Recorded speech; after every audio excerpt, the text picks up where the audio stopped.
Another edition of the Hudson River Derby coming Saturday at Red Bull Arena, and points will certainly be at a premium. Glenn Crooks is the radio voice of NYCFC, joins us here on the Red Bull social media channels. Crooksy, interesting matchup.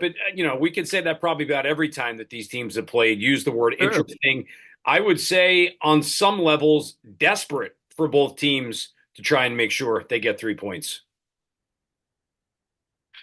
Yeah, considering the number of wins between them over the last, I don't know how many games, if you combine it all.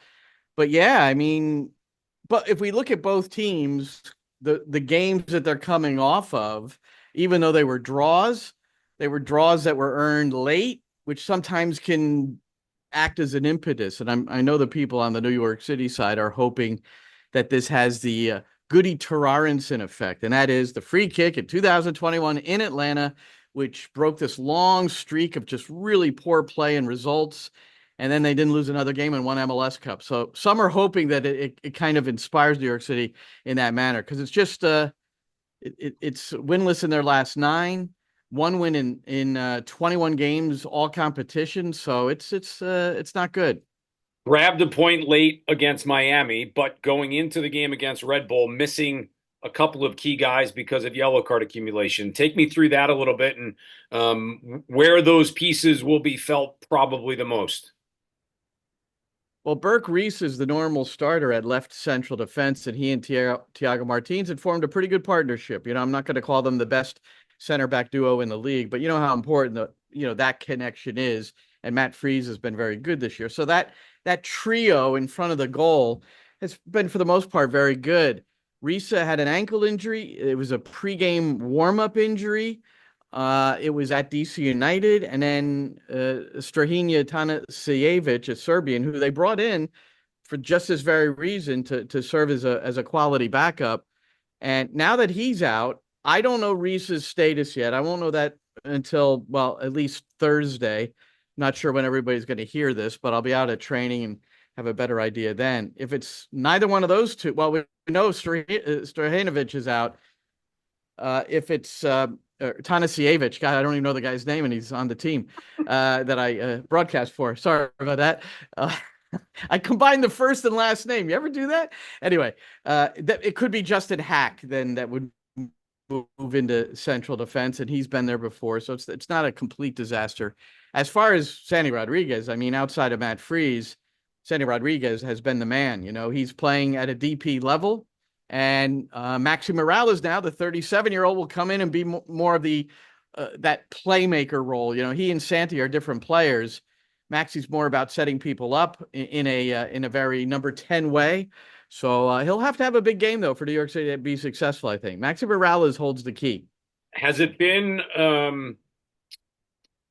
frustrating for the coaching staff to maybe figure out? I mean, I know on the Red Bull side, I'm sure there's some frustration as well, as there probably is for many teams, but has it been frustrating for the coaching staff and the players to kind of say, what kind of team are we? Because much like everybody else in Major League Soccer, short of a couple, NYCFC has been a little bit of a yo-yo all during the course of the year. Yeah, I think they know what they are in terms of how, there's a game model, and there's a way.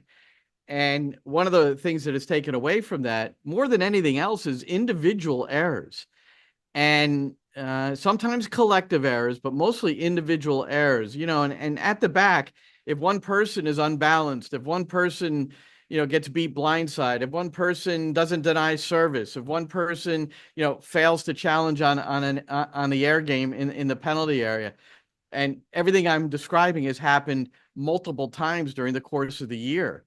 So, and at times it's really been, you'd have to say, unforgivable. Nick Cushing, the head coach, I mean, I've asked this question numerous times in pregame, and all he can really say is that we have to learn from it. And sometimes youth is part of the discussion. But James Sands, who scored the big goal last week against Miami, but he came in late on a terrible penalty in a recent match, one that resulted in being a draw that probably should have been 3 points for New York City, with the exception of this really, I don't want to say out of character, but it's in the penalty area. And he's not a youngster anymore. I don't care what his age is. He's played a lot of games. So that's been that's been the big issue for New York City. Individual errors. You get the sense, Glenn, last one before we wrap up, you get the sense that both um, players, coaches understand the importance of this game from the table perspective, from the rivalry perspective, from playing late September soccer that has meaning, and for both teams trying to probably figure out, do they still have an opportunity? Red Bull has it going into the weekend, get the 4 spot, which means a lot in that best of 3. Yeah, the importance of the match is understood. We wondered the 5-1 route. Philadelphia just crushed New York City at Yankee Stadium 2 matches ago, that midweek game. It was an odd game because we saw Philly win their next one by 4, but they were dominant in that one. And that 5-1 result was odd. 3 individual errors, 3 goals in the first half. Otherwise, New York City played pretty well. They played pretty well against Miami. I would say it was a good match.